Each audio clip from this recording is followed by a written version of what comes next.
Labour unrest নিয়ে আমরা প্রতিদিন উপদেষ্টা পরিষদের যারা যেই কনসার্ন মিনিস্ট্রিগুলো আছে তারা বসছি। গতকালকে আমরা বসেছিলাম, 6 জন উপদেষ্টা সেখানে ছিলেন, শ্রম ও কর্মসংস্থান মন্ত্রণালয় সেটা লিডে ছিল। এবং সেখানে বসে থেকেই আপনারা জানেন একটা বড় কোম্পানি তারা স্যালারি না দিতে পারার কারণে মূলত গাজীপুরে এবং আশুলিয়ায় তাদের যে বেল্ট আছে সেখানে আনরেস্টটা গতকালকে বেড়েছিল এবং অগ্নিকাণ্ডের মতো ঘটনাও ঘটেছে। সেখানে একদম বসে থেকেই আমাদের মাননীয় অর্থ উপদেষ্টা বাংলাদেশ ব্যাংকের গভর্নরের সাথে কথা বলে তাদের ৭৯ কোটি টাকা ঋণের ব্যবস্থা করেছেন। এবং সেই বেল্টের যে শ্রমিকরা আছেন প্রায় ৪০,০০০ শ্রমিক, তাদের বেতনটা পরিশোধ করা হয়েছে ইতিমধ্যেই।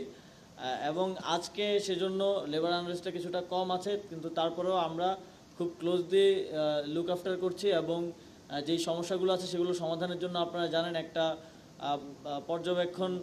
পর্যালোচনা কমিটি শ্রম মন্ত্রণালয় থেকে করে দেওয়া হয়েছে। এবং আমরা আমাদের শ্রমিক ভাইদেরকে আহ্বান জানাবো যে এই কমিটি শ্রম ভবনে বসবে, সেখানে যে কোনো অভিযোগ নিষ্পত্তিযোগ্য যে অভিযোগগুলো আছে যেগুলো শ্রম আইনের মধ্যে আমরা সমাধান করতে পারবো এরকম অভিযোগ সেখানে দেওয়ার জন্য। এবং সেই কমিটিতে শ্রমিক নেতৃবৃন্দ আছেন, মালিকপক্ষ আছে এবং 2 জন সুপ্রিম কোর্টের বিজ্ঞ আইনজীবী আছেন যারা